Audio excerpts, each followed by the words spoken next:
Hi friends, ದಿನದ ಎಲ್ಲ ಪ್ರಮುಖ ಸುದ್ದಿಯನ್ನು ನಿಮಗೆ ತಲುಪಿಸೋ ಮಸ್ತ್ ಮಗ ಚಾನಲ್ನ ಫುಲ್ ನ್ಯೂಸ್ಗೆ ಸ್ವಾಗತ. ನಾನು ಅಮರ್ ಪ್ರಸಾದ್. ಸ್ನೇಹಿತರೆ, ರಾಜ್ಯ ದೇಶದಲ್ಲಿ ಆಗಿರೋ ಬೆಳವಣಿಗೆಗಳನ್ನು ನೋಡೋಕೆ ಮುನ್ನ ನಿಮಗೆ ಸ್ಪೇಸ್ನಲ್ಲಿ ಬಾಹ್ಯಾಕಾಶದಲ್ಲಿ ಆಗಿರೋ ಒಂದು ದೊಡ್ಡ ಘಟನೆಯನ್ನು ಹೇಳಲೇಬೇಕು. ಚಂದ್ರನ ಮೇಲೆ ಈಗ ಭೂಮಿಯಿಂದ ಕಳಿಸಿದ ಬೃಹತ್ ವಸ್ತುವೊಂದು ಹೋಗಿ ಸ್ಮ್ಯಾಶ್ ಆಗಿದೆ, ಗುದ್ದುಬಿಟ್ಟಿದೆ, ಡಿಕ್ಕಿ ಹೊಡೆದಿದೆ. ವಿಶ್ವದ ನಂಬರ್ 1 ಶ್ರೀಮಂತ ಎಲಾನ್ ಮಸ್ಕ್ರ ಸ್ಪೇಸ್ ಎಕ್ಸ್ ಕಂಪನಿ ಕಳಿಸಿತ್ತು ಒಂದು ರಾಕೆಟನ್ನು. ಅದರ ದೊಡ್ಡ ಭಾಗ ಹೋಗಿ ಚಂದ್ರನ ಮೇಲೆ ಗುದ್ದು ಬಿಟ್ಟಿದೆ. ಎಷ್ಟು ತೂಕ ಇತ್ತು ಗೊತ್ತಾ? 4000 kg ತೂಕ ಇತ್ತಿದು. ಕಳೆದ 1 ವರ್ಷದಿಂದ ಬಾಹ್ಯಾಕಾಶದಲ್ಲಿ ತೇಲ್ತಾ ಇತ್ತು. ಆದರೆ ಈಗ ಗಂಟೆಗೆ 5400 ಮೈಲಿ ಅಥವಾ 8690 ಕಿಲೋಮೀಟರ್ ಪ್ರತಿ ಗಂಟೆ ವೇಗದಲ್ಲಿ ಚಂದ್ರನ ಮೇಲ್ಮೈಗೆ ಹೋಗಿ ಡಿಕ್ಕಿ ಹೊಡೆದಿದೆ. ಇದರಿಂದ ಭೂಮಿಗೆ ಯಾವುದೇ ಅಪಾಯ ಇಲ್ಲ ಅಂತ ನಾಸಾ ಸ್ಪಷ್ಟಪಡಿಸಿದೆ. ಆದರೆ ಈ ಡಿಕ್ಕಿಯ ಹೊಡೆತಕ್ಕೆ ಚಂದ್ರನ ಮೇಲೆ ಹೊಸತೊಂದು ದೊಡ್ಡ ಕುಳಿ, ಕ್ರೇಟರ್ ಸೃಷ್ಟಿಯಾಗಿದೆ. ಆ ಚಾನ್ಸಸ್ ಜಾಸ್ತಿ ಇದೆ ಅಂತ ಹೇಳಿ ನಾಸಾ ಹೇಳಿದೆ. ಕ್ರೇಟರ್ ಅಂತೂ ಆಗೇ ಇರುತ್ತೆ, ದೊಡ್ಡದ ಸಣ್ಣದ ಎಷ್ಟಂತ ಇನ್ನು ನೋಡಬೇಕಿನ್ನು. 2025 ಜನವರಿಯಲ್ಲಿ ಫೈರ್ಫ್ಲೈ ಏರೋಸ್ಪೇಸ್ನ ಲೂನಾರ್ ಲ್ಯಾಂಡರನ್ನು ಹೊತ್ತೊಯ್ಯೋಕೆ ಫಾಲ್ಕನ್ 9 ರಾಕೆಟ್ ಲಾಂಚ್ ಆಗಿತ್ತು. ಈಗ ಚಂದ್ರನ ಮೇಲೆ ಹೋಗಿ ಬಿದ್ದಿರೋ ರಾಕೆಟ್ನ ದೊಡ್ಡ ಭಾಗ ಅದೇ ಫಾಲ್ಕನ್ 9 ರಾಕೆಟ್ನ ಒಂದು ದೊಡ್ಡ ತುಂಡು. ಅಂದರೆ ಸೆಕೆಂಡ್ ಸ್ಟೇಜ್ ಪಾರ್ಟ್ ಅದಿರಬಹುದು ಅಂತ ಅಂದಾಜು ಮಾಡಿದ್ದಾರೆ. ಏನದು ಸೆಕೆಂಡ್ ಪಾರ್ಟ್ ಅಂದರೆ, ನಮ್ಮ ಭೂಮಿಯ ಹತ್ತಿರದ ಮಿಷನ್ಗಳಿಗಿಂತ ಚಂದ್ರನ ಹತ್ತಿರ ಹೋಗೋ ಅಥವಾ ದೂರದ ಮಿಷನ್ಗಳಿಗೆ ಜಾಸ್ತಿ ಪವರ್ ಅಥವಾ ಥ್ರಸ್ಟ್ ಬೇಕಾಗುತ್ತಲ್ವಾ. ಸಾಮಾನ್ಯವಾಗಿ ರಾಕೆಟ್ ಮೇಲಕ್ಕೆ ಹೋದಾಗ ಕೆಲಸ ಮುಗಿದ ಮೇಲೆ ಅದರ ಕೆಲಸ ಮುಗಿದಿರೋ ಒಂದೊಂದೇ ಭಾಗ ಕಳ್ಚ್ಕೊಳ್ತಾ ಹೋಗುತ್ತೆ. ಈ ಫಾಲ್ಕನ್ ರಾಕೆಟ್ನ 2ನೇ ಭಾಗ ಕೂಡ ಅದೇ ಥರ ಕಳ್ಚ್ಕೊಂಡು ವಾಪಸ್ ಭೂಮಿಗೆ ಬೀಳದೆ ಸ್ಪೇಸ್ನಲ್ಲಿ ಅಂತರ್ಪಿಶಾಚಿಯಾಗಿ ಓಡಾಡ್ತಾ ಇತ್ತು. ಅದು ಆಮೇಲೆ ಅಲ್ಲಿದ್ದ ಹಳೆ ಸ್ಯಾಟಲೈಟ್ಗಳು ಕೆಲಸಕ್ಕೆ ಬಾರದ ರಾಕೆಟ್ ಪಾರ್ಟ್ಸ್ ಜೊತೆ ಸೇರಿಕೊಂಡು ಗೊತ್ತು ಗುರಿ ಇಲ್ಲದೆ ಓಡಾಡ್ತಾ ಇತ್ತು. ಜೊತೆಗೆ ಇದರ ತೈಲ ಕೂಡ ಕಮ್ಮಿ ಆಗಿತ್ತು. ಕೆಲ ತಿಂಗಳುಗಳ ಹಿಂದಷ್ಟೇ ಇದು ಚಂದ್ರನ ಕಡೆಗೆ ಹೋಗ್ತಾ ಇದೆ. ಚಂದ್ರನ ಗುರುತ್ವಾಕರ್ಷಣೆಗೆ ಒಳಗಾಗಿದೆ ಅಂತ ಗೊತ್ತಾಗಿತ್ತು. ಈಗ ಹೋಗಿ ಚಂದ್ರನಿಗೆ ಡಿಕ್ಕಿ ಹೊಡೆದು ಬಿಟ್ಟಿದೆ.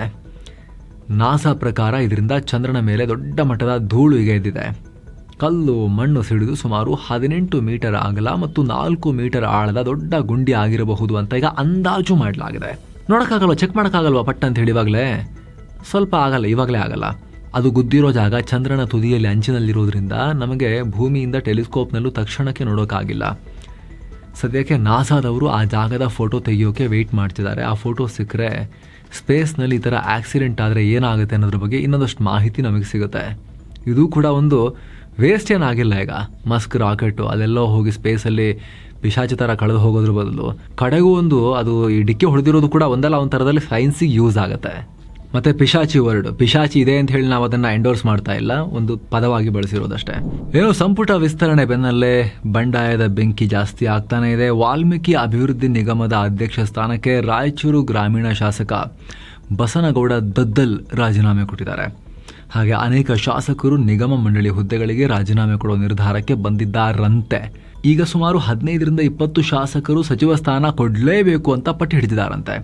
ಅದರಲ್ಲಿ ಗಾಂಧಿನಗರ ಶಾಸಕ ಹಿರಿಯ ಕಾಂಗ್ರೆಸ್ಸಿಗ ದಿನೇಶ್ ಗುಂಡೂರಾವ್, ಶಿರಾ MLA TB ಜಯಚಂದ್ರ ಕೂಡ ಇದ್ದಾರೆ. ಇನ್ನು DK ಕ್ಯಾಬಿನೆಟ್ನಲ್ಲಿ ಬ್ರಾಹ್ಮಣ ಸಮುದಾಯಕ್ಕೆ ಒಂದೇ ಒಂದು ಮಂತ್ರಿಗಿರಿನೂ ಕೊಟ್ಟಿಲ್ಲ ಅನ್ನೋ ಆಕ್ಷೇಪ ವ್ಯಕ್ತ ಆಗಿದೆ. ಅತ್ತ ಬಾಗೇಪಲ್ಲಿ ಕಾಂಗ್ರೆಸ್ ಶಾಸಕ SN ಸುಬ್ಬಾರೆಡ್ಡಿ ಅವರಿಗೆ ಮಂತ್ರಿ ಸ್ಥಾನ ಸಿಕ್ಕಿಲ್ಲ ಅಂತ ಬುಧವಾರ ಚಿಕ್ಕಬಳ್ಳಾಪುರ ಜಿಲ್ಲೆಯ 3 ತಾಲೂಕುಗಳಲ್ಲಿ ಬಂದ್ ಮಾಡಲಾಗಿದೆ. ಹಾಗೆ ಬಂಗಾರಪೇಟೆ ಶಾಸಕ ನಾರಾಯಣಸ್ವಾಮಿಗೆ ಸಚಿವ ಸ್ಥಾನ ಸಿಕ್ಕಿಲ್ಲ ಅಂತ ಅವರ ಬೆಂಬಲಿಗರು ಗುರುವಾರ ಬಂಗಾರಪೇಟೆ ಬಂದ್ಗೆ ಕರೆ ಕೊಟ್ಟಿದ್ದಾರೆ. ಇನ್ನು ಬೆಂಗಳೂರಲ್ಲಿ KPCC ಕಚೇರಿ ಮುಂಭಾಗ NA ಹ್ಯಾರಿಸ್, M ಕೃಷ್ಣಪ್ಪ, ಪ್ರಿಯಾ ಕೃಷ್ಣಪ್ಪರ ಬೆಂಬಲಿಗರು ಕೂಡ ಪ್ರತಿಭಟನೆ ಮಾಡಿದ್ದಾರೆ. ಇನ್ನು ಗದಗ್ನಲ್ಲಿ ಹಿರಿಯ ಶಾಸಕ HK ಪಾಟೀಲ್ಗೆ ಮಿನಿಸ್ಟರ್ ಸೀಟ್ ಸಿಕ್ಕಿಲ್ಲ ಅಂಥೇಳಿ ಗದಗ ಬೆಟಗೇರಿ ನಗರಸಭೆಯ 19ಕ್ಕೂ ಅಧಿಕ ಕಾಂಗ್ರೆಸ್ ಸದಸ್ಯರು ರಾಜೀನಾಮೆ ಕೊಟ್ಟಿದ್ದಾರೆ.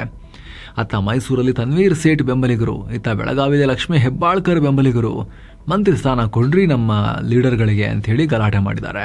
ಇನ್ನು ರಾಜೀನಾಮೆ ಕೊಡ್ತೀನಿ ಅಂಥೇಳಿ ಆರಂಭ ಶೂರತ್ವ ತೋರಿಸಿದ್ದ ಯಶವಂತ ರಾಯಗೌಡ ಅವರು ವಾಪಸ್ ತಗೊಂಡಿದ್ದಾರೆ. ಸದ್ಯಕ್ಕೀಗ ನನಗೆ ಸಿಗದಿರಂಗೆ MB ಪಾಟೀಲೇ ಪಿತೂರಿ ಮಾಡಿರೋದು ಅಂಥೇಳಿ ಆರೋಪವನ್ನು ಮಾಡಿ ಇನ್ನೂ ಸಿಟ್ಟಲ್ಲೇ ಇದ್ದಾರೆ. KPCC ಅಧ್ಯಕ್ಷ BK ಹರಿಪ್ರಸಾದ್, ಆಮೇಲೆ ರಾಜ್ಯ ಕಾಂಗ್ರೆಸ್ ಉಸ್ತುವಾರಿ ರಣದೀಪ್ ಸುರ್ಜೇವಾಲಾ ಎಲ್ಲ ಇವ್ರನ್ನ ಮನವೊಲಿಸೋಕೆ ಮುಂದಾಗಿದ್ದಾರಂತೆ. ಈಗ ಏನೋ ಸ್ನೇಹಿತರೆ, ಪುರಿ ಜಗನ್ನಾಥ, ಕೋನಾರ್ಕ, ಭುವನೇಶ್ವರ, ಉದಯಗಿರಿ, ಸ್ಕಂದಗಿರಿ, ಬಿರಾಜದೇವಿ ಶಕ್ತಿಪೀಠ, ತಾರತಾರಿಣಿ ಶಕ್ತಿಪೀಠ ಸೇರಿ ಈ ಎಲ್ಲ ಅದ್ಭುತ ಸ್ಥಳಗಳಿಗೆ ಸೆವೆನ್ ಸ್ಯಾಂಡ್ಸ್ನವರ ಪ್ರವಾಸ ಎಲ್ಲವನ್ನ ಒಳಗೊಂಡಿರೋ ಪ್ಯಾಕೇಜ್ ಇದು. ಎಕ್ಸ್ಟ್ರಾ ನಿಮಗೇನು ಖರ್ಚಿರಲ್ಲ. ಆಸಕ್ತರು ಕಾಲ್ ಮಾಡಿ ಬುಕ್ ಮಾಡಿಕೊಂಡು ಹೋಗಿ ಬರ್ಬೋದು. ಏನೋ ಕೆಂಪು ಸಮುದ್ರದಲ್ಲಿ ಭಾರತದ ಹಡಗಿನ ಮೇಲೆ ದಾಳಿಯಾದ ಬೆನ್ನಲ್ಲೇ ಭಾರತದ ನಾವಿಕರ ಸಂಘ PM ಮೋದಿ ಅವರಿಗೆ ಪತ್ರ ಬರೆದಿದೆ. ಭಾರತದ ನಾವಿಕರು ಮತ್ತು ಹಡಗುಗಳ ರಕ್ಷಣೆಗೆ ತಕ್ಷಣವೇ ನೌಕಾಪಡೆಯನ್ನ ನಿಯೋಜಿಸಿ ಅಂತ forward siemens union of India ಕೇಳಿದೆ. ಹಾರ್ಮುಜ್ ಜಲಸಂಧಿ, ಕೆಂಪು ಸಮುದ್ರ ಹಾಗೂ ಕಪ್ಪು ಸಮುದ್ರದ ನಮಗೆ ಪ್ರೊಟೆಕ್ಷನ್ ಬೇಕು. ನೌಕಾಪಡೆಯ ಹೆಲ್ಪ್ ಅಗತ್ಯ ಇದೆ. ಇರಾನ್, ಇಸ್ರೇಲ್, ಅಮೆರಿಕ ಮತ್ತು ರಷ್ಯಾ ಯುಕ್ರೇನ್ ಯುದ್ಧದಿಂದ ಕಮರ್ಷಿಯಲ್ ಹಡಗುಗಳು, ಅವುಗಳ ಮಾರ್ಗಗಳು ಡೇಂಜರ್ ಝೋನ್ ಆಗಿ ಹೋಗಿವೆ. ಹಡಗುಗಳ ಮೇಲೆ ಮಿಸೈಲ್ ಹಾಗೂ ಡ್ರೋನ್ ದಾಳಿಗಳು ನಡೀತಾ ಇವೆ. ಇದರಿಂದ ಭಾರತೀಯ ನಾವಿಕರ ಪ್ರಾಣಕ್ಕೆ ಅಪಾಯ ಇದೆ ಅಂತ ಯೂನಿಯನ್ ಆತಂಕ ವ್ಯಕ್ತಪಡಿಸಿದೆ. ಎಕ್ಸಾಕ್ಟ್ಲಿ ಇದನ್ನೇ ಸ್ನೇಹಿತರೆ ನಾವು ಸುತ್ತು ಜಗತ್ತಲ್ಲೂ ಕೂಡ ನಮ್ಮ ಹಡಗನ್ನ ಮುಳುಗಿಸಿದ ಸುದ್ದಿ ಹೇಳಬೇಕಾದ್ರೆ ಹೇಳಿದ್ದು. ಸರ್ಕಾರ ಬರೀ ಖಂಡಿಸ್ತೀವಿ ಅಂತ ಹೇಳ್ತಾ ಕೂರಕ್ಕಾಗಲ್ಲ. ಹೋಗಿ ಯುದ್ಧ ಮಾಡಬೇಕು ಅಂತಲ್ಲ, ನಿಮ್ಮ ವಾರಲ್ಲಿ ನಾವಿಲ್ಲ, ನಮ್ಮನ್ನು ಟಚ್ ಮಾಡಬೇಡಿ ಅಂತ ಹೇಳೋ ಗಡುಸುತನವನ್ನು ಸರ್ಕಾರ ತೋರಿಸಲೇಬೇಕು. ಇಲ್ಲ ಅಂದರೆ ನಾವಿಕರಿಗೆ ಹೇಳಿ ನಮ್ಮ ಕೈಲಿ ಪ್ರೊಟೆಕ್ಷನ್ ಕೊಡೋಕ್ಕಾಗಲ್ಲ, ನೀವು ಅಲ್ಲಿ ಹೋಗಬೇಡಿ ಅಂತ ತೈಲ ತರಕ್ಕೆ ಅವ್ರನ್ನ ಕಳಿಸ್ಬೇಡಿ. ಇಲ್ಲ ಅಂದರೆ ಅವರಿಗೆ ಪ್ರೊಟೆಕ್ಷನ್ ಕೊಟ್ಟು ಮಿಸೈಲ್ಗಳನ್ನು ಇಟ್ಕೊಂಡು ಹೋಗಿ. ನಮ್ಮದು ಸುಮ್ಮನೆ ದೀಪಾವಳಿ ಹಾರಿಸ್ಲಿಕ್ಕೆ ಇಟ್ಟಿರೋದಲ್ಲ ನಾವು ಅದನ್ನು. ನಮ್ಮ ಮೇಲೆ ದಾಳಿ ಮಾಡಿದ್ರೆ, ನಮ್ಮ ತೈಲ ಹಡಗುಗಳ ಮೇಲೆ ದಾಳಿ ಮಾಡಿದ್ರೆ ಮಿಲಿಟರಿ ಪ್ರೊವೊಕೇಶನ್ ಅಂತ ಡಿಕ್ಲೇರ್ ಮಾಡಿ. ಹೂತಿಗಳು ಟಚ್ ಮಾಡ್ತಾರೆ ನಿಮ್ಮನ್ನು, ಅವಾಗ ಇರಾನ್ ಅವ್ರು ಮುಟ್ತಾರಾ? ಅಷ್ಟು ಧೈರ್ಯ ಅವ್ರು ತೋರಿಸ್ತಾರಂದರೆ ತೋರಿಸ್ಲಿ ಆಮೇಲೆ ಅಲ್ವಾ. ಆ ಒಂದು ರಿಸ್ಕನ್ನು ತಗೊಳ್ಳೇಬೇಕಲ್ವಾ. ಅಷ್ಟು ರಿಸ್ಕ್ ತಗೊಳಕ್ಕಾಗದೇ ಇರೋ ರಾಷ್ಟ್ರ ನಾವು. ಯಾರು ಬೇಕಾದರೂ ಹೊಡಿಬೋದ ನಮ್ಮ ದೇಶದ ಜನಕ್ಕೆ, ನಮ್ಮ ಹಡಗುಗಳಿಗೆ? ಟೈಮ್ ಬಂದಿದೆ ಅನ್ಸೋದಕ್ಕೆ. ಏನೋ ಶೀಘ್ರದಲ್ಲಿ ಭಾರತದ ಮ್ಯಾಪ್ ಚೇಂಜ್ ಆಗೋ ಚಾನ್ಸಸ್ ಇದೆ, ಸ್ಲೈಟ್ಲಿ ಚಿಕ್ಕದಾಗಿ. ನಮ್ಮ ಪೂರ್ವ ಗಡಿಯಲ್ಲಿ ಅಂದರೆ ಭಾರತ ಮಯನ್ಮಾರ್ ನಡುವೆ ಗಡಿ ವಿವಾದ ಬಗೆಹರಿಸೋಕೆ ಮಾತುಕತೆ ನಡೀತಾ ಇದೆ. ಮಣಿಪುರ ಗಡಿಯಲ್ಲಿ ಒಂದು ಸಣ್ಣ ತುಂಡು ಜಾಗವನ್ನ ಮಯನ್ಮಾರ್ಗೆ ಕೊಟ್ಟು ಅವರ ಹತ್ರ ಸ್ವಲ್ಪ ಜಾಗವನ್ನ ನಮಗೆ ಪಡ್ಕೊಳ್ಳೋ ಬಗ್ಗೆ ಚರ್ಚೆ ನಡೀತಾ ಇದೆ. ಈ ಬಗ್ಗೆ ವಿದೇಶಾಂಗ ವಕ್ತಾರ ರಣಧೀರ್ ಜೈಸ್ವಾಲ್ ಮಾಹಿತಿ ಕೊಟ್ಟಿದ್ದಾರೆ. ಇದಕ್ಕೂ ಮುಂಚೆ ಅಮೆರಿಕದ ದಿ ಡಿಪ್ಲೊಮ್ಯಾಟಿಕ್ ಮ್ಯಾಗಝಿನ್ನಲ್ಲಿ ಈ ಬಗ್ಗೆ ರಿಪೋರ್ಟ್ ಆಗಿತ್ತು. ಮಣಿಪುರದ ಗಡಿಯಲ್ಲಿ ಬರೋ ಪಿಲ್ಲರ್ 65 ಮತ್ತು 68 ನಡುವೆ ಈ ಲ್ಯಾಂಡ್ ಸ್ವಾಪ್ ಎಕ್ಸ್ಚೇಂಜ್ ಸುಮಾರು 2.8 ಕಿಲೋಮೀಟರ್ ಉದ್ದದ 1.4 ಚದರ ಮೈಲಿ ಜಾಗವನ್ನು ಎಕ್ಸ್ಚೇಂಜ್ ಮಾಡಿಕೊಳ್ಳೋ ಪ್ರಪೋಸಲ್ ಇದೆ. ಮಣಿಪುರದ ಚಾಂಡೇಲ್ ಜಿಲ್ಲೆ ಮತ್ತು ಮಯನ್ಮಾರ್ನ ಕಬಾವ್ ವ್ಯಾಲಿ ನಡುವೆ ಈ ಜಾಗ ಬರುತ್ತೆ ಅಂತ ಆ ಮ್ಯಾಗಝಿನ್ ಹೇಳಿತು. ಈಗ ಹೌದು ಅಂತ ಸರ್ಕಾರನೂ ಒಪ್ಪಿಕೊಂಡಿದೆ. ಗಡಿಯಲ್ಲಿ ಇತ್ಯರ್ಥವಾಗದ ಕೆಲ ಜಾಗಗಳಿವೆ, ಆ ಬಗ್ಗೆ ಮಾತುಕತೆ ನಡೀತಾ ಇದೆ ಅಂತ ವಿದೇಶಾಂಗ ಇಲಾಖೆ ಕನ್ಫರ್ಮ್ ಮಾಡಿದೆ. ಭಾರತ ಮಯನ್ಮಾರ್ ನಡುವೆ 1643 ಕಿಲೋಮೀಟರ್ ಉದ್ದದ ಗಡಿ ಇದೆ.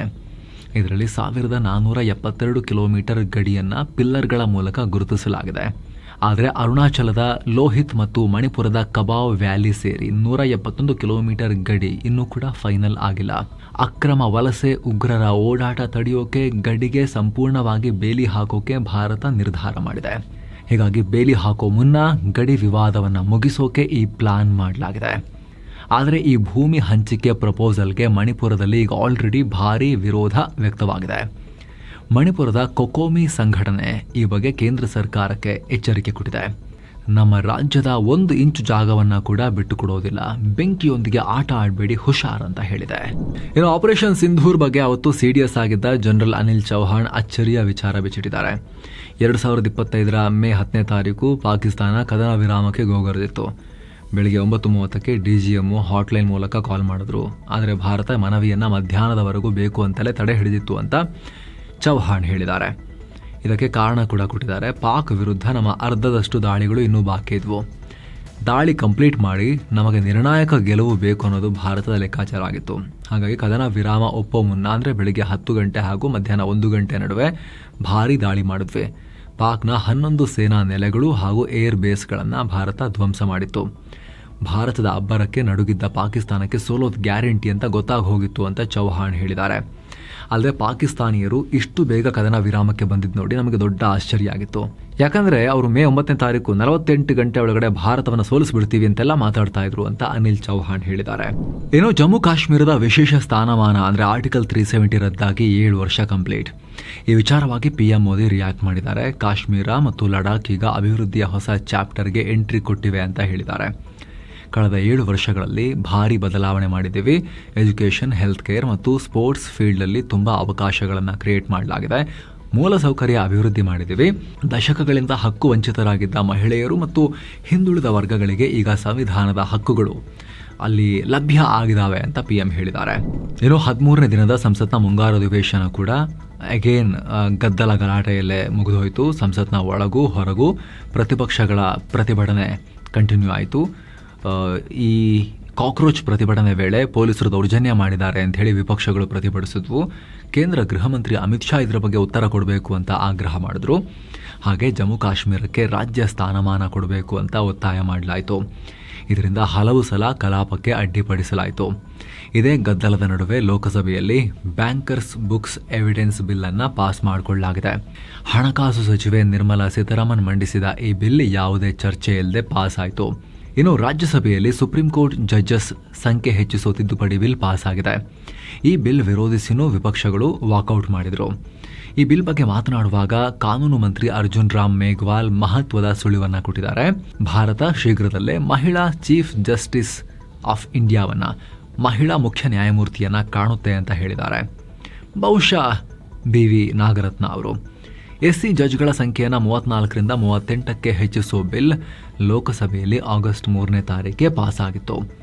ಇನ್ನು ಇದೇ ರಾಜ್ಯಸಭೆಯಲ್ಲಿ ರಾಜ್ಯದ ಮೇಕೆದಾಟು ಯೋಜನೆ ಬಗ್ಗೆ ಕೂಡ ತೀವ್ರ ಚರ್ಚೆ ಆಗಿದೆ. ಈ ಯೋಜನೆ ವಿರೋಧಿಸಿ DMK ಸಂಸದ ತಿರುಚಿ ಶಿವ ರೂಲ್ 267 ಅಡಿಯಲ್ಲಿ ನಿಲುವಳಿ ಸೂಚನೆಯನ್ನ ಮಂಡಿಸಿದ್ದಾರೆ. ಈ ಮೂಲಕ ಮೇಕೆದಾಟು ಪ್ರಾಜೆಕ್ಟ್ ತಡೆಯೋಕೆ ಮಧ್ಯಸ್ಥಿಕೆ ಮಂಡಳಿ ರಚಿಸುವಂತೆ ಆಗ್ರಹ ಮಾಡಿದ್ದಾರೆ. ಇತ್ತ ಸಂಸತ್ನ ಕಲಾಪದ ಅಡ್ಡಿ ಬಗ್ಗೆ ಸಚಿವ ಕಿರಣ್ ರಿಜಿಜು ರಾಹುಲ್ ಗಾಂಧಿಯೊಂದಿಗೆ 50 ನಿಮಿಷ ಮಾತಾಡಿದ್ದಾರೆ. ಮಹಿಳಾ ಮೀಸಲಾತಿ ಹಾಗೂ ಡಿಲಿಮಿಟೇಷನ್ ಬಿಲ್ ಪಾಸ್ ಮಾಡೋಕೆ ಸ್ಪೆಷಲ್ ಸೆಷನ್ ಕರೆಯೋ ಬಗ್ಗೆ ಕೂಡ ಚರ್ಚೆ ಮಾಡಿದ್ದಾರೆ. ಆಗಸ್ಟ್ 16ರಿಂದ 18ರವರೆಗೆ 3 ದಿನದ ಸ್ಪೆಷಲ್ ಸೆಷನ್ ಕರೆಯೋ ಪ್ರಪೋಸಲ್ ಸರ್ಕಾರ ಇಟ್ಕೊಂಡಿದೆ. ಈ ಹಿಂದೆ ಏಪ್ರಿಲ್ನಲ್ಲಿ 3/2 ಬಹುಮತ ಇಲ್ಲದೆ ಬಿಲ್ ಪಾಸ್ ಆಗಿರಲಿಲ್ಲ. ಆದರೆ ಈ ಬಾರಿ TMC ವಿಭಜನೆ ಹಾಗೂ NDA ಬಲ ಹೆಚ್ಚಾಗಿರೋದ್ರಿಂದ ಸ್ಪೆಷಲ್ ಸೆಷನ್ ಮೂಲಕ ಬಿಲ್ ಪಾಸ್ ಮಾಡಿಕೊಳ್ಳೋ ಪ್ಲಾನ್ ಕೇಂದ್ರಕ್ಕಿದೆ. DMK ಬೆಂಬಲ ಕೊಡುತ್ತಾ ಇಲ್ವಾ ಅನ್ನೋ ಕುತೂಹಲ ಈಗ ಉಳ್ಕೊಂಡಿದೆ. ಆದರೆ ಕಾಂಗ್ರೆಸ್ ಮಾತ್ರ ಡಿಲಿಮಿಟೇಷನ್ ವಿಚಾರದಲ್ಲಿ ನಮ್ಮ ಹಳೆ ನಿಲುವೆ ಮುಂದುವರಿಯುತ್ತೆ ಅಂತ ಹೇಳಿ ಸರ್ಕಾರಕ್ಕೆ ಹೇಳಿದೆ ಅನ್ನೋ ಮಾಹಿತಿ. ಇನ್ನು ಥರ್ಡ್ ಪಾರ್ಟಿ ಇನ್ಶೂರೆನ್ಸ್ ಇಲ್ಲದ ವಾಹನಗಳ ಓಡಾಟ ತಡೆಯೋಕೆ ನೋ ಇನ್ಶೂರೆನ್ಸ್ ನೋ ಫ್ಯೂಲ್ ಅನ್ನೋ ಕಾನ್ಸೆಪ್ಟ್ನಲ್ಲಿ ಹೊಸ ಯೋಜನೆ ತನ್ನಿ ಅಂತ ಸುಪ್ರೀಂ ಕೋರ್ಟ್ ಹೇಳಿದೆ. ಅಂದರೆ ಪೆಟ್ರೋಲ್ ಪಂಪ್ಗೆ ಹೋದರೆ ಥರ್ಡ್ ಪಾರ್ಟಿ ಇನ್ಶೂರೆನ್ಸ್ ಇಲ್ಲದೆ ಪೆಟ್ರೋಲ್ ಕೊಡಲೇಬಾರದು ಅಂತ. ದೇಶದಲ್ಲಿ 56% ವಾಹನಗಳು ಅಂದರೆ ರಿಜಿಸ್ಟರ್ ಆಗಿರೋ 30 ಕೋಟಿಗೂ ಅಧಿಕ ವಾಹನಗಳ ಪೈಕಿ 16 ಕೋಟಿಗೂ ಅಧಿಕ ವಾಹನಗಳು ಕರೆಕ್ಟ್ ಆಗಿರೋ ಇನ್ಶೂರೆನ್ಸೇ ಇಲ್ಲದೆ ಲ್ಯಾಪ್ಸ್ ಆಗಿರೋ ಇನ್ಶೂರೆನ್ಸ್ ಇಟ್ಕೊಂಡು ಅಥವಾ ಇನ್ಶೂರೆನ್ಸ್ ರಿನ್ಯೂವಲೇ ಮಾಡಿಸದೆ ಓಡಾಡ್ತಿದ್ದಾರೆ. ದೇಶದಲ್ಲಿ ಆಗಿರೋ ಒಟ್ಟು ರೋಡ್ ಆಕ್ಸಿಡೆಂಟ್ಸಲ್ಲಿ 22% ರಸ್ತೆ ಅಪಘಾತಗಳು ಈ ಇನ್ಶೂರೆನ್ಸ್ ಇಲ್ಲದ ವಾಹನಗಳಿಂದಲೇ ಆಗ್ತಿವೆ ಅನ್ನೋದನ್ನು ಕೋರ್ಟ್ ಗಮನಿಸಿ ಈ ಥರ ಸೂಚನೆ ಕೊಟ್ಟಿದೆ. ಇದೇ ವೇಳೆ court third party motor vehicle insurance ಅವಧಿಯನ್ನು ಕೂಡ ಹೆಚ್ಚಿಸೋಕೆ ಕೇಂದ್ರ ಸರ್ಕಾರಕ್ಕೆ ಹೇಳಿದೆ. 3 ವರ್ಷ ಇರೋ ಹೊಸ ಕಾರಿನ ಇನ್ಶೂರೆನ್ಸ್ ಟರ್ಮನ್ನು 4 ವರ್ಷಕ್ಕೆ ಏರಿಸೋದು, 5 ವರ್ಷ ಇರೋ ಹೊಸ 2 ವೀಲರ್ ಇನ್ಶೂರೆನ್ಸ್ ಟರ್ಮನ್ನು 6 ವರ್ಷಕ್ಕೆ ಏರಿಸೋದು ಕೋರ್ಟ್ನ ಸೂಚನೆ. ಇನ್ನು ಸ್ನೇಹಿತರೆ, ಪೆಟ್ರೋಲ್ ಬಂಕ್ಗಳಲ್ಲಿ ಹಳೆಯ ಇನ್ಫ್ರಾಸ್ಟ್ರಕ್ಚರ್ನಿಂದ ಜೊತೆಗೆ ಎಥನಾಲ್ ಬೇರೆ ಶುರುವಾಗಿರೋದ್ರಿಂದ ಅದರ ವಾಟರ್ ಅಬ್ಸಾರ್ಪ್ಷನ್ ಎಬಿಲಿಟಿಯಿಂದಾಗಿ ಕಂಟಾಮಿನೇಟ್ ಆಗ್ತಾ ಇದೆ. ಪೆಟ್ರೋಲ್ ಬಂಕ್ಗಳಲ್ಲಿ ಮೂಲಸೌಕರ್ಯ ಚೆನ್ನಾಗಿ ಮಾಡಬೇಕು, ಕ್ಲೋರೈಡ್ ಅಂಶಕ್ಕೆ ಮಿತಿಯನ್ನು ಹೇರಬೇಕು ಅಂತ ಹೇಳಿ SIAM ಆಟೋಮೊಬೈಲ್ ಮ್ಯಾನುಫ್ಯಾಕ್ಚರರ್ಸ್ ಅಸೋಸಿಯೇಷನ್ ಸರ್ಕಾರಕ್ಕೆ ಪತ್ರ ಬರೆದಿತ್ತು. ಅದು ವಿವಾದ ಆಯಿತು. ಆಮೇಲೆ ಸರ್ಕಾರನೂ ಕ್ಲಾರಿಫಿಕೇಶನ್ ಕೊಡ್ತು, ಆ ಥರದ್ದೇನು ಪ್ರಾಬ್ಲಮ್ ಆಗ್ತಾ ಇಲ್ಲ. ಇಡೀ ದೇಶದಲ್ಲಿ 2 ಪೆಟ್ರೋಲ್ ಬಂಕ್ಗಳಲ್ಲಿ ಮಾತ್ರ ಆ ರೀತಿ ಆಗಿರೋದು ಪ್ರಾಬ್ಲಮ್ ಆಗಿರೋದು. ಅದನ್ನು ಕೂಡ 2 ಪೆಟ್ರೋಲ್ ಸ್ಟೇಷನ್ಗಳನ್ನು ಕೂಡ ಬಂದ್ ಮಾಡಿಸಿದೀವಿ ಅಂತ ಸರ್ಕಾರ ಹೇಳ್ತು. SIAM ಕೂಡ ನಮ್ಮ ಇದು ಬಹಳ ವರ್ಷಗಳಿಂದ ನಮ್ಮ ಇಂಡಸ್ಟ್ರಿಯನ್ನು ಸುಧಾರಿಸೋಕೆ ಈ ಥರ ಚರ್ಚೆ ನಡೀತಾನೆ ಇರುತ್ತೆ. ಆ ಚರ್ಚೆಯ ಭಾಗ ಅಷ್ಟೇ, ಏನು ಪ್ರಾಬ್ಲಮ್ ಇಲ್ಲ. ಸೆಲೆಕ್ಟ್ ಮಾಡ್ಕೊಂಡು 2 ಲೈನ್ ಹೈಲೈಟ್ ಮಾಡಿದಿರಿ, ಅದರ ಕಾಂಟೆಕ್ಸ್ಟನ್ನು ವೈರಲ್ ಮಾಡೋರು ಸರಿಯಾಗಿ ತೋರಿಸಿಲ್ಲ ಅಂತ ಹೇಳಿ SIAM ಹೊಸ ಲೆಟರನ್ನು ಇಶ್ಯೂ ಮಾಡ್ತು. ಹಳೆ ಲೆಟರನ್ನು ವಾಪಸ್ ಕೂಡ ಪಡೀತು. ಸಿಕ್ಕಾಪಟ್ಟೆ ಡೆವಲಪ್ಮೆಂಟ್ ಆಯಿತು 24 ಅವರ್ಸಲ್ಲಿ. ಇದಕ್ಕೆ ಸಂಬಂಧಪಟ್ಟಂತೆ ಈ ವಿಶೇಷ ವರದಿಯಲ್ಲಿ ನಾವು ಡೀಟೇಲ್ ಆಗಿ ನಿಮಗೆ ಎಲ್ಲ ಅನುಮಾನಗಳನ್ನು ಪರಿಹರಿಸುವ ರೀತಿಯಲ್ಲಿ ಮಾಹಿತಿಯನ್ನು ಕೊಟ್ಟಿದ್ದೀವಿ. ನೀವು ಅದನ್ನು ಚೆಕ್ ಮಾಡಬಹುದು. ಫುಲ್ ನ್ಯೂಸ್ ಎಂಡಲ್ಲಿ ಅದನ್ನು ಸ್ಕ್ರೀನ್ ಮೇಲೆ ತರ್ತೀವಿ. ಫುಲ್ ನ್ಯೂಸ್ ಮುಗಿತಾ ಆ ವಿಡಿಯೋಗೆ ನೀವು ಜಂಪ್ ಆಗಿ ಕ್ಲಾರಿಟಿ ಪಡ್ಕೋಬಹುದು. ಮತ್ತೊಂದು ಕಡೆ ಕಬ್ಬು, ಭತ್ತ, ಮೆಕ್ಕೆಜೋಳದಿಂದ ಉತ್ಪಾದಿಸೋ ಎಥನಾಲ್ ಬಳಕೆಗೆ ಕೇಂದ್ರ ಸರ್ಕಾರ ಒತ್ತು ಕೊಟ್ಟಿರೋದಕ್ಕೆ ಕಬ್ಬು ಬೆಳೆಗಾರರ ಸಂಘ ಸ್ವಾಗತ ಮಾಡಿದೆ. ರಾಜ್ಯದ ರೈತ ಮುಖಂಡರಾದ ಕುರುಬೂರು ಶಾಂತಕುಮಾರ್ ಇವರು ರಾಜ್ಯ ಮತ್ತು ರಾಷ್ಟ್ರ ಮಟ್ಟದ ಕಬ್ಬು ಬೆಳೆಗಾರರ ಸಂಘದ ಲೀಡರ್. PM ಮೋದಿ ಮತ್ತು ಕೇಂದ್ರ ಸಚಿವರಾದ ಪ್ರಹ್ಲಾದ್ ಜೋಶಿ, ನಿತಿನ್ ಗಡ್ಕರಿ ಅವರಿಗೆಲ್ಲ ಪತ್ರ ಬರೆದು ಅಭಿನಂದಿಸಿದ್ದಾರೆ. ಎಥನಾಲ್ ಬಳಕೆ ಹಾನಿಕಾರಕ ಅಂತೆಲ್ಲ ಬಿಂಬಿಸಲಾಗ್ತಿದೆ. ಆದರೆ ಸರ್ಕಾರ ಈ ರೀತಿಯ ಪ್ರಚಾರಗಳಿಗೆ ಮಣಿಬಾರದು. ದೇಶದಲ್ಲಿ ಎಥನಾಲ್ ಅನ್ನು ಜಾಸ್ತಿ ಉತ್ಪಾದಿಸಿ ಬಳಸೋದ್ರಿಂದ ರೈತರಿಗೂ ಒಳ್ಳೆ ಆದಾಯ ಬರುತ್ತೆ, ದೇಶದ ತಲಾ ಆದಾಯ ಕೂಡ ಜಾಸ್ತಿ ಆಗುತ್ತೆ. ಈ ವಿಚಾರದಲ್ಲಿ ಗಟ್ಟಿಯಾಗಿರಿ, ನೀವು ಸಪೋರ್ಟ್ ಮಾಡ್ತೀವಿ ನಾವು ಅಂತ ರೈತ ಮುಖಂಡ ಶಾಂತಕುಮಾರ್ ಅವರು ರಿಕ್ವೆಸ್ಟ್ ಮಾಡ್ಕೊಂಡಿದ್ದಾರೆ. ಇನ್ನು ಇದೇ ಎಥನಾಲ್ ಪೆಟ್ರೋಲ್ ವಿಚಾರಕ್ಕೆ ಸಂಬಂಧಪಟ್ಟಂತೆ ಗಡ್ಕರಿ ಅವರದ್ದು ಫೇಕ್ ವಿಡಿಯೋಸ್ ಎಲ್ಲ ಮಾಡಿ ಹರಿಬಿಡಲಾಗಿತ್ತಲ್ಲ, ಇದಕ್ಕೆ ಕೋರ್ಟ್ ತೀವ್ರ ಅಸಮಾಧಾನ ವ್ಯಕ್ತಪಡಿಸಿದೆ. ಕೂಡಲೇ ಡಿಲೀಟ್ ಮಾಡುವಂತೆ ಬಾಂಬೆ ಹೈಕೋರ್ಟ್ ಆದೇಶ ನೀಡಿದೆ. ಇವು ತುಂಬಾ ಕೆಟ್ಟದಾಗಿವೆ ಡೀಪ್ ಫೇಕ್ ವಿಡಿಯೋಸ್, ಮರ್ಯಾದೆ ತೆಗೆಯೋ ರೀತಿನೇ ಇವೆ, ಇದನ್ನ ಕೂಡಲೇ ತೆಗಿಬೇಕು ಅಂತ ಫೇಸ್ಬುಕ್ನ ಮಾತೃ ಸಂಸ್ಥೆ ಮೆಟಾ, ಯೂಟ್ಯೂಬ್, ಎಕ್ಸ್ ಸಂಸ್ಥೆಗಳಿಗೆ ಕೋರ್ಟ್ ಸೂಚನೆ ಕೊಟ್ಟಿದೆ. ಇನ್ನು PM ಮೋದಿ ಅವರ ವಿಡಿಯೋವನ್ನ ಡಿಲೀಟ್ ಮಾಡಿ ಮತ್ತೆ ವಾಪಸ್ ಹಾಕಿದ್ದ ಕೇಸ್ಗೆ ಸಂಬಂಧಪಟ್ಟಂತೆ ಮೆಟಾ ಮತ್ತು ಕೇಂದ್ರ ಸರ್ಕಾರದ ನಡುವಿನ ಹಗ್ಗ ಜಗ್ಗಾಟಕ್ಕೆ ತೆರೆ ಬಿದ್ದಿದೆ. ಮೋದಿ ವಿಡಿಯೋ ಡಿಲೀಟ್ ಆಗಿದ್ದಕ್ಕೆ ಮೆಟಾದ ಗ್ಲೋಬಲ್ ಅಫೇರ್ಸ್ನ ಚೀಫ್ ಕಾಪ್ಲಾನ್ ಅನ್ನೋರು ಕ್ಷಮೆಯಾಚನೆ ಮಾಡಿದ್ದಾರೆ. ಜೊತೆಗೆ ಖುದ್ದು ಮಾರ್ಕ್ ಜಕರ್ಬರ್ಗ್ ಅವರು ಕೂಡ ಫೇಸ್ಬುಕ್ನಲ್ಲಿ ಮಕ್ಕಳ ಅಶ್ಲೀಲ ದೃಶ್ಯಗಳಿಗೆ ಸಂಬಂಧಪಟ್ಟಂತೆ ಆ ರೀತಿ ಕಾಂಟೆಂಟ್ ಬಂದಿದ್ದಕ್ಕೆ ನಾನು ವಿಷಾದ ವ್ಯಕ್ತಪಡಿಸ್ತೀನಿ, ಕ್ಷಮೆಯಾಚನೆ ಮಾಡ್ತೀನಿ ಅಂತ ಹೇಳಿದ್ದಾರೆ ಅನ್ನೋ ರಿಪೋರ್ಟ್ಸ್ ಕೂಡ ಬಂದಿವೆ. ಜೊತೆಗೆ ಡೀಪ್ ಫೇಕ್ ವಿಡಿಯೋಗಳ ಬಗ್ಗೆನೂ ಜಕರ್ಬರ್ಗ್ ಕ್ಷಮೆಯಾಚನೆ ಮಾಡಿದ್ದಾರೆ. ಸಂಸ್ಥೆಯಲ್ಲಿ ಆದ ತಾಂತ್ರಿಕ ದೋಷಗಳಿಂದ ಈ ರೀತಿಯಾಗಿದೆ ಅಂತ ಸಬೂಬ್ ಹೇಳಿದ್ದಾರೆ. ಆದರೆ ಇಷ್ಟಕ್ಕೆ ಪ್ರಾಬ್ಲಮ್ ಎಂಡ್ ಆಗಿಲ್ಲ. ಮಕ್ಕಳ ಅಶ್ಲೀಲ ದೃಶ್ಯ ತೋರಿಸಿದ್ದಕ್ಕೆ ಸಂಬಂಧಪಟ್ಟಂತೆ ಮೆಟಾ ವಿರುದ್ಧ FIR ದಾಖಲಿಸೋಕೆ ರಾಷ್ಟ್ರೀಯ ಮಾನವ ಹಕ್ಕುಗಳ ಆಯೋಗ ಸೂಚನೆ ಕೊಟ್ಟಿದೆ. ದಿಲ್ಲಿ, ಬಿಹಾರ, ಹರಿಯಾಣ ಸೇರಿ 6 ರಾಜ್ಯಗಳ DGPಗಳಿಗೆ ಪೋಕ್ಸೋ ಕಾಯ್ದೆಯಡಿ ಕೇಸ್ ದಾಖಲಿಸೋಕೆ ಸೂಚನೆ ಕೊಟ್ಟಿದೆ. ಏನೋ ಮದರಸಾಗಳಲ್ಲಿ ಒಂದೇ ಮಾತರಂನ ಎಲ್ಲ 6 ಚರಣಗಳನ್ನ ಹಾಡೋ ವಿಚಾರವಾಗಿ ಕಲ್ಕತ್ತಾ ಹೈಕೋರ್ಟ್ ದೊಡ್ಡ ಹೇಳಿಕೆ ಕೊಟ್ಟಿದೆ.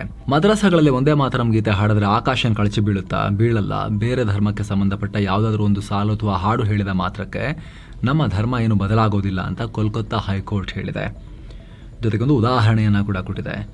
ಕ್ರಿಶ್ಚಿಯನ್ ಶಾಲೆಗಳಲ್ಲಿ ಎಲ್ಲ ಧರ್ಮದ ವಿದ್ಯಾರ್ಥಿಗಳು ಕ್ರೈಸ್ತ ಪ್ರೇಯರ್ಗಳಲ್ಲಿ ಪಾಲ್ಗೊಳ್ತಾರಲ್ವಾ, ಆ ರೀತಿ ಪ್ರೇಯರ್ ಮಾಡೋದ್ರಿಂದ ನಮ್ಮ ಧರ್ಮ ಬೇರೆ ಆಗ್ಬಿಡುತ್ತೆ ಅನ್ನೋ ಭಾವನೆ ಇಲ್ಲದೆ ಪ್ರಾರ್ಥನೆ ಮಾಡ್ತಾರಲ್ವಾ. ಹೀಗಿರುವಾಗ ಅದೇ ಥರ ಮದ್ರಾಸಾಗಳಲ್ಲಿ ಒಂದೇ ಮಾತರಂ ಈ ರಾಷ್ಟ್ರೀಯ ಗೀತೆಯನ್ನು ಹಾಡೋದ್ರಿಂದ ಅದು ಹೇಗದು ಆಟೋಮ್ಯಾಟಿಕಲಿ ಧರ್ಮದ ಪ್ರಾಬ್ಲಮ್ ಆಗುತ್ತೆ ಅಂತ ಕಲ್ಕತ್ತಾ ಹೈಕೋರ್ಟ್ ಪ್ರಶ್ನೆ ಮಾಡಿದೆ.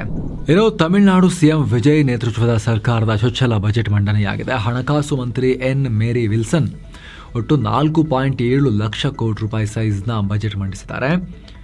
ಮದುವೆ ವೇಳೆ ಮಹಿಳೆಯರಿಗೆ 8 ಗ್ರಾಂ ಗೋಲ್ಡ್ ಕಾಯಿನ್, 1 ಸಿಲ್ಕ್ ಸೀರೆ, ಸರ್ಕಾರಿ ಹಾಸ್ಪಿಟಲ್ಸ್ ಅಲ್ಲಿ ಹುಟ್ಟೋ ಮಗುವಿಗೆ 1 ಗ್ರಾಂ ಚಿನ್ನದ ಉಂಗುರ, ಕಾಲೇಜು ವಿದ್ಯಾರ್ಥಿಗಳಿಗೆ ಲ್ಯಾಪ್ಟಾಪ್ ಎಲ್ಲದಕ್ಕೂ ಹಣ ಕೊಟ್ಟಿದ್ದಾರೆ.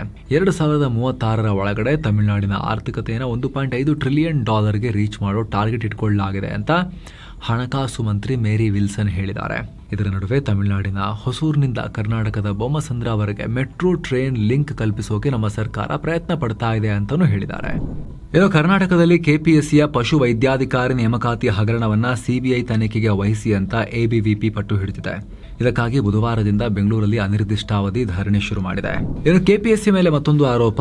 KS ಪರೀಕ್ಷೆ ಸಂದರ್ಶನದ 25 ಮಾರ್ಕ್ಸ್ಗೆ 1.5 ಕೋಟಿ ರೂಪಾಯಿ ಬೇಡಿಕೆ ಇಟ್ಟಿದ್ದಾರೆ ಅಂತ ವಿದ್ಯಾರ್ಥಿ ಮುಖಂಡ ಕಾಂತಕುಮಾರ್ ಆರೋಪ ಮಾಡಿದ್ದಾರೆ. ಅಲ್ಲದೆ ನಮ್ಮ ಹತ್ರ ಅಭ್ಯರ್ಥಿ ಹಾಗೂ KPSC ಮೆಂಬರ್ ನಡುವಿನ ಸಂಭಾಷಣೆಯ ಕಾಲ್ ರೆಕಾರ್ಡ್ಸ್ ಕೂಡ ಇದೆ ಅಂತ ಕಾಂತಕುಮಾರ್ ಹೇಳಿದ್ದಾರೆ.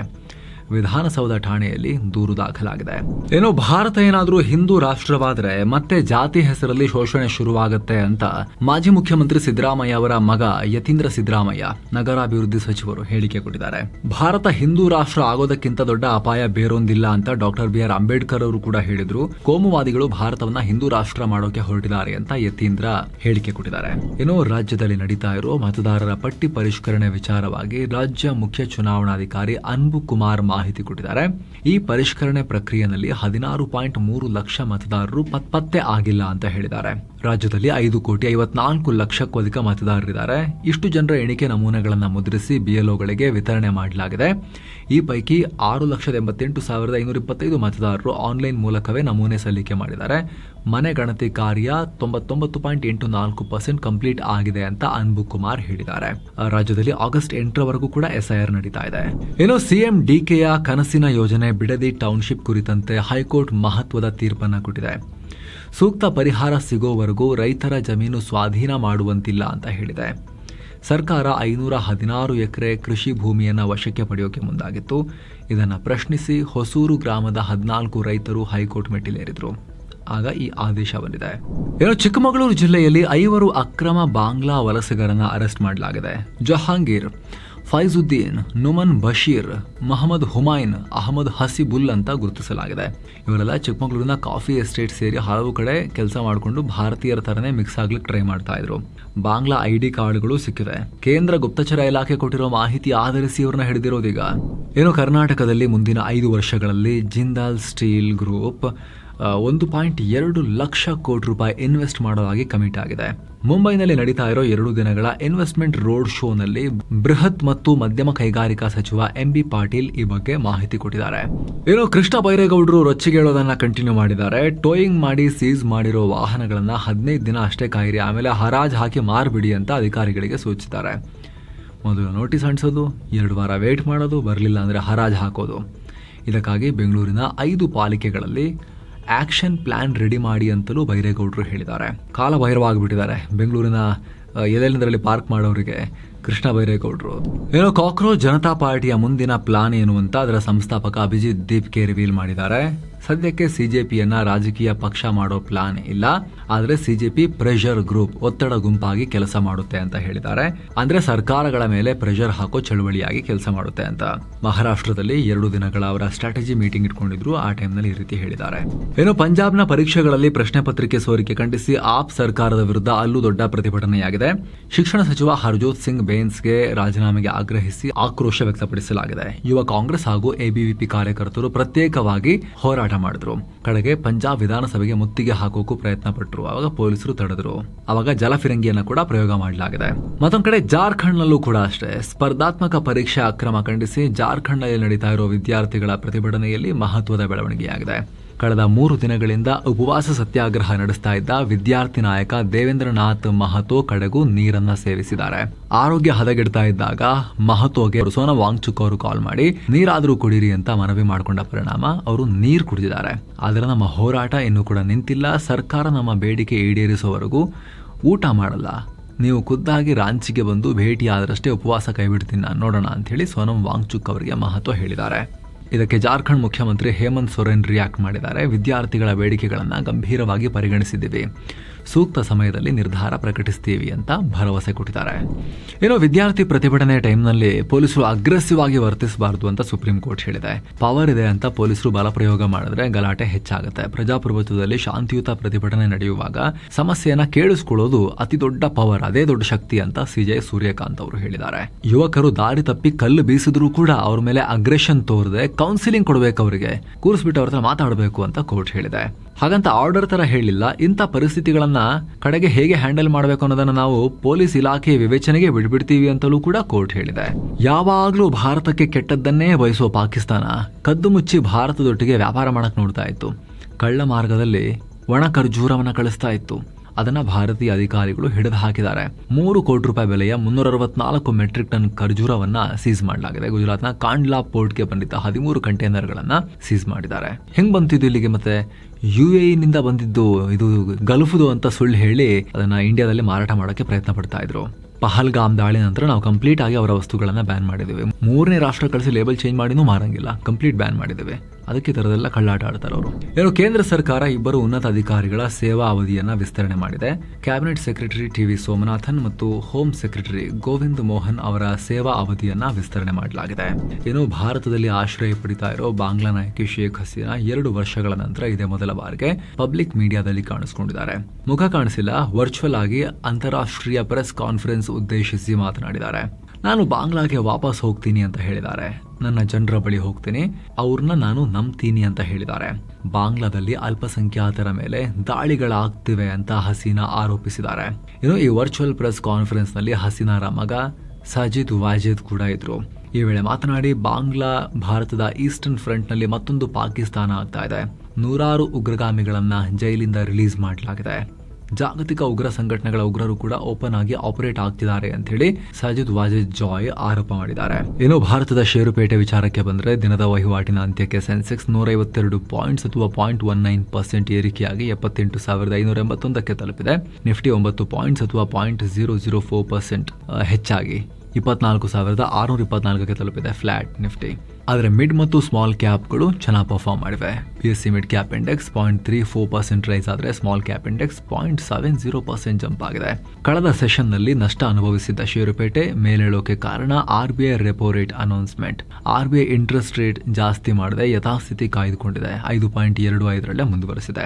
ಹಾಗೆ ಹಾರ್ಮುಜ್ ಜಲಸಂಧಿ ವಿಚಾರವಾಗಿ ಅಮೆರಿಕ, ಇರಾನ್ ಮತ್ತು ಒಮಾನ್ ಜೊತೆಗೆ ಡೀಲ್ ಮಾಡ್ಕೊಳ್ಳೋಕೆ ತುಂಬಾ ಹತ್ತಿರದಲ್ಲಿದ್ದಾರೆ. ಅನೇಕ ಮಾಧ್ಯಮಗಳಲ್ಲಿ ರೀತಿ ರಿಪೋರ್ಟ್ ಆಗ್ತಿದೆ.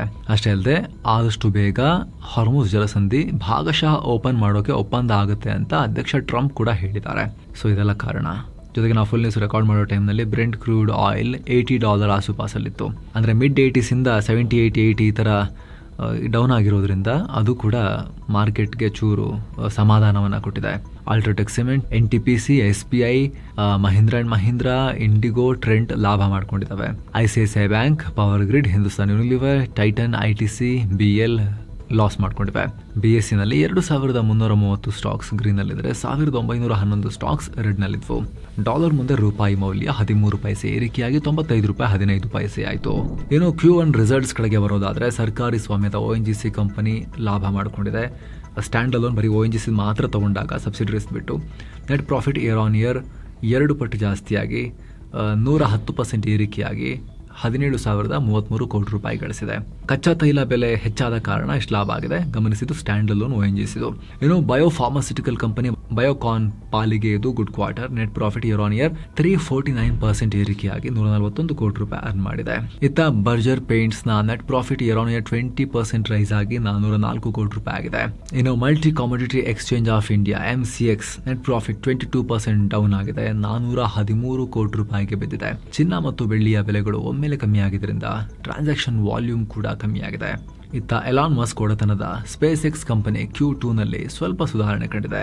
ಕಳೆದ ವರ್ಷ ಇದೇ ಕ್ವಾರ್ಟರ್ನಲ್ಲಿ $1 ಬಿಲಿಯನ್ ನೆಟ್ ಲಾಸ್ ಆಗಿತ್ತು. ಈಗ ಚೇತರಿಕೆ ಕಂಡು $541 ಮಿಲಿಯನ್ ಅಂದ್ರೆ $500 million ಮಾತ್ರ ನೆಟ್ ಲಾಸ್ ಆಗಿದೆ. ಅಂದ್ರೆ ಅರ್ಧಕ್ಕರ್ಧ ಲಾಸ್ ಅನ್ನ ಕಮ್ಮಿ ಮಾಡ್ಕೊಂಡಿದ್ದಾರೆ. ಸ್ಟಾರ್ ಲಿಂಕ್ ಸಬ್ಸ್ಕ್ರೈಬರ್ ಸಂಖ್ಯೆ ಡಬಲ್ ಆಗಿರೋದು ಇದು ಕಾರಣ. ಕಸ್ಟಮರ್ ರಾಕೆಟ್ ಲಾಂಚ್ಗಳು ಕೂಡ ಜಾಸ್ತಿ ಆಗಿದಾವೆ.